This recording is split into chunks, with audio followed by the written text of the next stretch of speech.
जय हिंद दोस्तों, आपका हार्दिक स्वागत है आपके अपने चैनल दयालु एकेडमी पर। आपके लिए लेकर आए हैं दोस्तों करंट अफेयर के कुछ मोस्ट इंपोर्टेंट क्वेश्चन। और दोस्तों हमारे चैनल पर पहली बार आए हों तो चैनल को सब्सक्राइब कर लें, बेल आइकन प्रेस कर लें ताकि आने वाली क्लास का नोटिफिकेशन मिले आपको सबसे पहले। और दोस्तों क्लास अच्छी लगे तो अपने दोस्तों में ज़रूर शेयर करें। और इससे पहले ही क्लास आपने ना देखी हो तो हमारी प्ले लिस्ट से जाकर इससे पहले ही क्लास देख सकते हैं। और दोस्तों हमारे चैनल पर आपको सुबह 6 बजे डेली करंट अफेयर के टॉप 15 क्वेश्चन मिल जाया करेंगे। तो दोस्तों हमारे चैनल को सब्सक्राइब कर लें। चलते हैं दोस्तों आज की क्लास के पहले प्रश्न की तरफ। जैसे कि दोस्तों आज की क्लास का पहला प्रश्न है, भारत में ई कॉमर्स निर्यात को बढ़ावा देने और एमएमएमआई को सशक्त बनाने के लिए विदेश व्यापार महानिदेशालय ई कॉमर्स खिलाड़ियों के साथ किस पहल का सहयोग कर रहा है?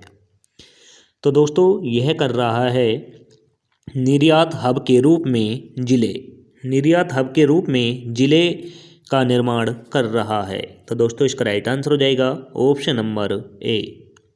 और दोस्तों यह निर्माण जो कर रहा है यह ई कॉमर्स कर रहा है और यह खिलाड़ियों के लिए कर रहा है, यह भी याद रखें। अब चलते हैं अगले प्रश्न की तरफ। जैसे कि दोस्तों अगला प्रश्न है, किस देश ने दुनिया के सबसे बड़े एकल साइट सौर ऊर्जा संयंत्र 2 गीगावाट अल धापरा सौर फोटोवोल्टिक स्वतंत्र विद्युत परियोजना का उद्घाटन किया? तो दोस्तों यह किया है संयुक्त अरब अमीरात ने। संयुक्त अरब अमीरात ने किया है। तो दोस्तों इसका राइट आंसर हो जाएगा option number A, option number D is right answer.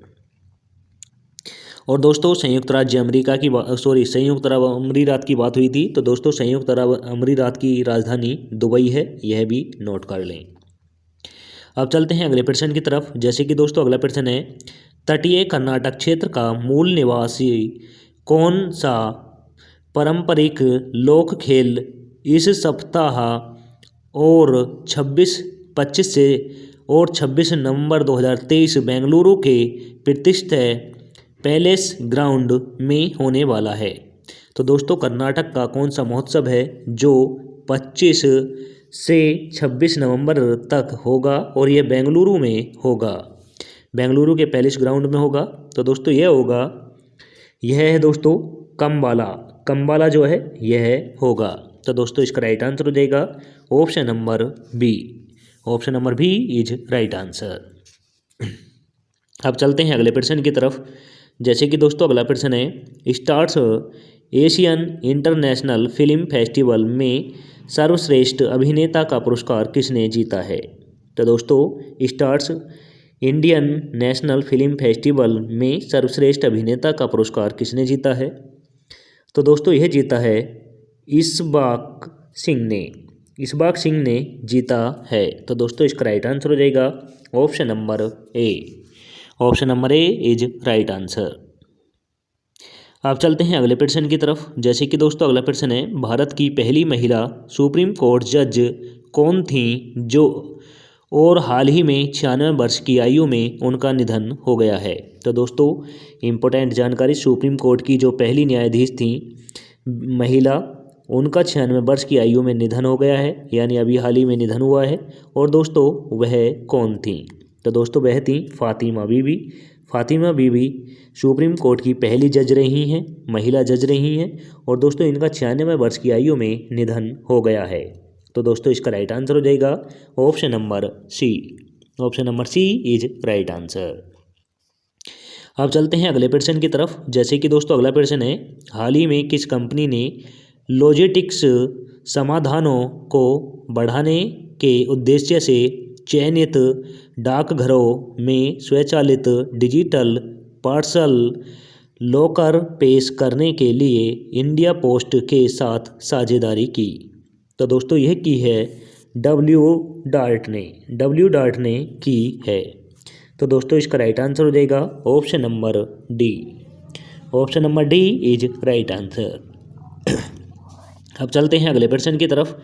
जैसे कि दोस्तों अगला प्रश्न है, बाइटेलन रिचार्ज के एक सर्वेक्षण के अनुसार किस भारतीय आईटी दिग्गज ने स्पेन में आईटी और क्लाउड सेवा प्रदाताओं के बीच सेवा वितरण, गुणवत्ता और वाणिज्य प्रतिस्पर्धा में शीर्ष स्थान का दावा किया?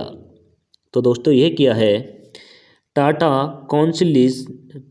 काउंसलेंस सर्विसेज ने किया है। तो दोस्तों इसका राइट आंसर हो जाएगा option number C. Option number C is right answer. अब चलते हैं अगले प्रश्न की तरफ। जैसे कि दोस्तों अगला प्रश्न है, भारत के किस राज्य में दुनिया के पहले 3D प्रिंटर्ड मंदिर का अनावरण किया गया है? तो दोस्तों भारत का पहला कौन सा राज्य है जिसमें 3D प्रिंटेड मंदिर का अनावरण किया गया है? दोस्तों यह किया गया है तेलंगाना राज्य में। यह तेलंगाना राज्य में 3D मंदिर का अनावरण किया गया है। तो दोस्तों इसका राइट आंसर हो जाएगा option number B. Option number B is right answer. अब दोस्तों यहाँ पर राज्यों का जिक्र हुआ है, तो दोस्तों इन सभी राज्यों की राजधानी बता दूँ, नोट कर लें। कर्नाटक की बेंगलोर है, तेलंगाना की हैदराबाद है, आंध्र प्रदेश की दोस्तों ये आंध्र प्रदेश की भी हैदराबाद है और महाराष्ट्र की मुंबई है। अब चलते हैं अगले प्रश्न की तरफ। जैसे कि दोस्तों अगला प्रश्न है, हाल ही में डच चुनावों में आश्चर्यजनक जीत के साथ कौन अगला प्रधानमंत्री बनने का लक्ष्य बना रहा है और अप्रवासन विरोधी और यूरोपीय संघ विरोधी भावनाओं की वकालत करने के लिए जाना जाता है? तो दोस्तों डच का कौन सा अगला प्रधानमंत्री बनने जा रहा है और यह वकालत के लिए जाने जाते हैं? तो दोस्तों ये बन रहे हैं गिर्ट वाइल्डर्स बन रहे हैं। तो दोस्तों इसका राइट आंसर हो जाएगा ऑप्शन नंबर सी। डच के प्रधानमंत्री गिर्ट वाइल्डर्स बनेंगे और यह दोस्तों वकालत में निपुण हैं, यह भी नोट कर लें। अब चलते हैं अगले प्रश्न की तरफ। जैसे कि दोस्तों अगला प्रश्न है, भारत में वाणिज्य उपग्रह ब्रॉडबैंड सेवाएं शुरू करने के लिए भारत के अंतरिक्ष नियामक IN स्पेस से अनुमोदन प्राप्त करने वाला पहला संगठन कौन सा बन गया है? तो दोस्तों यह बना है वनवेव इंडिया बना है। तो दोस्तों इसका राइट आंसर हो जाएगा option number B. Option number B is right answer. अब चलते हैं अगले प्रश्न की तरफ। जैसे कि दोस्तों अगला प्रश्न है, भारत में 3D डिजिटल ट्वीटन मैपिंग प्रोग्राम बनाने के लिए किस संगठन ने सर्वे ऑफ इंडिया के साथ साझेदारी की है? तो दोस्तों 3D digital twin mapping programme बनाने के लिए किस संगठन ने सर्वे ऑफ इंडिया के साथ साझेदारी की है?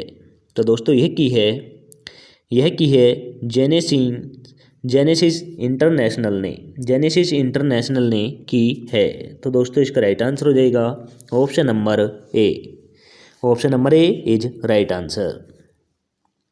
अब चलते हैं अगले प्रश्न की तरफ। जैसे कि दोस्तों अगला प्रश्न है, रक्षा प्रौद्योगिकी में संयुक्त अनुसंधान के लिए किस संगठन ने मुख्यालय इंटीग्रेटेड डिफेंस स्टाफ के साथ साझेदारी की है? तो दोस्तों यह की है वैज्ञानिक और औद्योगिक अनुसंधान परिषद ने। वैज्ञानिक और औद्योगिक अनुसंधान परिषद ने की है। तो दोस्तों इसका राइट आंसर हो जाता है option number A. Option number A is right answer. अब चलते हैं अगले प्रश्न की तरफ। जैसे कि दोस्तों अगला प्रश्न है, 22 नवंबर 2023 को नई दिल्ली में भारतीय जल प्रभाव शिखर सम्मेलन के 8वें संस्करण का उद्घाटन किसने किया? तो दोस्तों 22 नवंबर 2023 को नई दिल्ली में भारतीय जल प्रभाव शिखर सम्मेलन का 8वां संस्करण का उद्घाटन किसने किया है? तो दोस्तों यह किया है हमारे देश के रक्षा मंत्री राजनाथ सिंह ने। हमारे देश के रक्षा मंत्री राजनाथ सिंह ने किया है? तो दोस्तों इसका राइट आंसर हो जाएगा option number C. Rajnath Singh दोस्तों हमारे देश के रक्षा मंत्री हैं और द्रौपदी मुर्मू दोस्तों हमारे देश की राष्ट्रपति हैं, यानी प्रथम व्यक्ति जो कहलाते हैं वह हमारे देश की राष्ट्रपति होते हैं और राष्ट्रपति हमारे देश की द्रौपदी मुर्मू जी हैं। और दोस्तों हमारे देश के गृह मंत्री अमित शाह जी हैं। यह सभी जानकारी आप नोट कर लें। अब चलते हैं अगले प्रश्न की तरफ। जैसे कि दोस्तों अगला प्रश्न है बीबीसी शो महिला 2023 की सूची में कितने भारतीय महिला शामिल हैं? तो दोस्तों बीबीसी शो महिलाओं की सूची में कितनी भारत की महिलाएं शामिल हैं? तो दोस्तों ये हैं चार महिलाएं भारत की भी इसमें शामिल हैं। तो दोस्तों इसका राइट आंसर हो जाएगा option number B. Option number B is right answer. अब चलते हैं अगले प्रश्न की तरफ। जैसे कि दोस्तों आज की क्लास का लास्ट क्वेश्चन है सीनियर नेशनल स्क्वैश चैंपियनशिप 2023 के इतिहास में दूसरा सबसे कम उम्र का खिताब विजेता कौन बना है? तो दोस्तों सीनियर नेशनल स्क्वैश चैंपियनशिप 2023 के इतिहास में दूसरा सबसे कम उम्र का खिताब विजेता कौन बना है? तो दोस्तों यह बने हैं अनहत सिंह बने हैं। तो दोस्तों इसका राइट आंसर हो जाएगा option number C. Option number C is right answer. अब चलते हैं टेस्ट वाले क्वेश्चन की तरफ, जिसका आंसर आपको दोस्तों कमेंट करके देना है। तो दोस्तों यह जो टेस्ट वाला क्वेश्चन है इसको निशा ठाकुर बिल्कुल सटीक यानी सही आंसर देती हैं। और दोस्तों मैं कामना करता हूँ कि निशा ठाकुर को जल्दी से जल्दी सक्सेसता मिले। और आप सभी के लिए भी मैं कामना करता हूँ दोस्तों, आप सभी भी अगर अच्छे से पढ़ रहे हैं तो इसका कमेंट आप ज़रूर दिया करें। और दोस्तों जो कमेंट देते हैं या ना देते हैं, आप सभी को जल्दी से जल्दी सफलता आपके कदमों में हो। तो दोस्तों ऐसी मेरी कामना है। अब दोस्तों क्वेश्चन है आसियान भारत बाजार महोत्सव 2023 वर्तमान में कहाँ आयोजित किया जा रहा है? तो दोस्तों आसियान भारत बाजार महोत्सव 2023 का उद्घाटन यानी दोस्तों आयोजन कहाँ पर हो रहा है, यह आपको कमेंट करके बताना है। तो दोस्तों ऑप्शन नंबर ए में दे रखा है Jakarta Indonesia. Option number B में दे रखा है दोस्तों Kuala Lumpur Malaysia. Option number C में दे रखा है दोस्तों Bangkok Thailand. Option number D में दे रखा है दोस्तों मनीला फिलीपींस। तो दोस्तों आंसर कमेंट करके देना है। और इसी के साथ आज ही क्लास समाप्त होती है। आपको क्लास कैसी लगी कमेंट करके ज़रूर बताएं। क्लास अच्छी लगी हो तो दोस्तों अपने दोस्तों में ज़रूर शेयर करें। चैनल पर पहली बार आए हो तो दोस्तों चैनल को सब्सक्राइब कर लें, बेल आइकन प्रेस कर लें ताकि आने वाली क्लास का नोटिफिकेशन मिले आपको सबसे पहले। और दोस्तों हमारे टेलीग्राम चैनल का लिंक आपको डिस्क्रिप्शन में मिल जाएगा, वहाँ से जाकर आप PDF डाउनलोड कर सकते हैं। मिलेंगे दोस्तों नेक्स्ट क्लास के साथ। जय हिंद, वंदे मातरम।